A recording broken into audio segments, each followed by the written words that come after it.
The aim of this video is to break down the area of study rubric into a simple form so that you can understand the concept of discovery in greater detail. Now before we start, I need you to reread the rubric document and jot down a few notes in answer to this question. What is the rubric asking me to do? Now that you've done that, I want to ask you a question. What is the rubric? Well, you would have found as you read it that it is a challenging document to understand, and rightfully so because it's designed for teachers.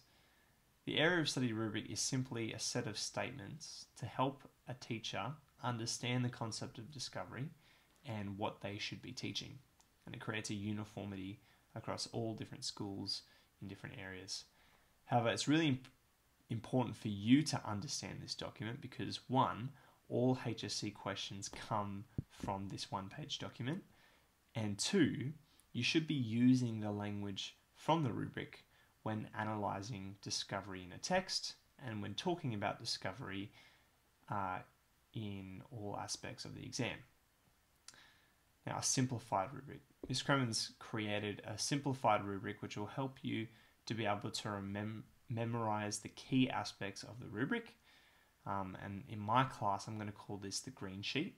So basically that means the simplified discovery rubric, and you need to have it on you at all times because I'm going to be referring to it. You remember that I did the same thing when studying journeys with our green sheet rubric.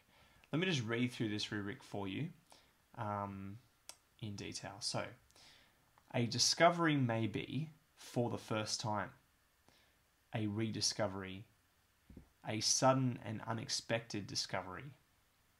Discovery may be a process. It may be fresh and meaningful, emotional, creative, intellectual, physical, and spiritual. A discovery may be confronting and provocative. It may be the path to a new world and new values. The path to new understandings and perceptions. A discovery may be impacted by an individual's personal, cultural, historical, and social contexts and values. Discovery may be far-reaching and transformative.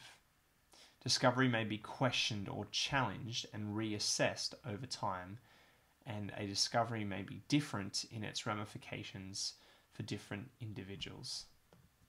I'm going to request that you all watch the following videos that I've put in the description by a person named Karen Yager, who's a really well-known and highly successful English teacher, and she unpacks the rubric in further detail, and we will review her videos later on, but just to give you that extra time rather than just redo it here, I think I might as well just send you there because it's really good stuff. Now, how do we apply the rubric to our study of texts in English? In the area of study, we're aiming to unpack how the concept of discovery is represented in a text. And as you can see from the rubric, that's a pretty big job because there are many different ways that the concept of discovery can be found or can be explored.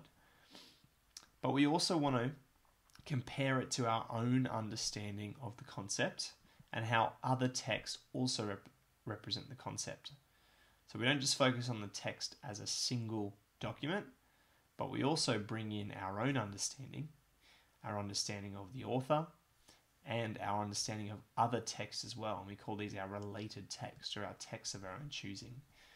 Let me model this for you by looking at a poem called The Door.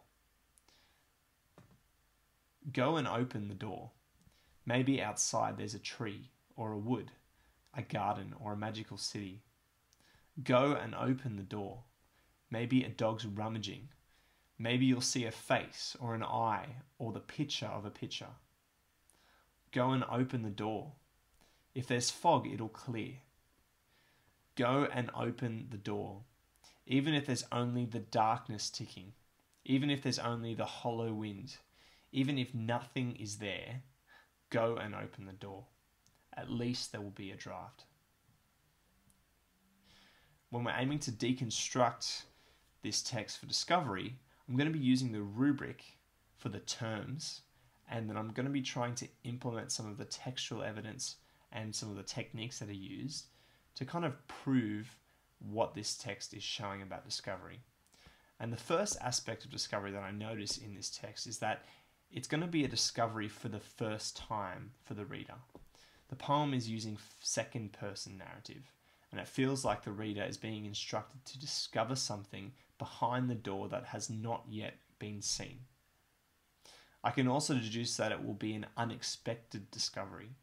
The narrator uses low modality in words like maybe and if to leave the reader doubtful about what they will discover. And it also feels provocative because there is a contrast between some everyday objects like a tree or gardens and fantasy items like a magical city. Already I'm noticing that this text is exploring the impact of an unexpected first-time discovery. There seems to be a path to a new world that could be possible for the discoverer. I have used the terms of the rubric to inform my understanding of the concepts, but the big question that we have to ask is, well, what is my main general understanding of discovery from this text? And here it is. You must have an open mind and a willingness to step into the unknown if you wish to make a discovery. No matter what the impact, whether it's a magical city or a jar, you must be willing to open the door. I guess the main thesis or the main answer to that question for me is that you must be willing and you must have an open mind to make a discovery. I hope that this video has helped you understand the rubric in a bit more detail and understand the basic rubric that we're going to be going through, also known as the green sheet. And I hope that you've begun to see how we can pick apart a text using the rubric. We're going to be doing this in class in more detail, but I encourage you to review this video as we're going through concept because it's basically what we're doing for the entire term.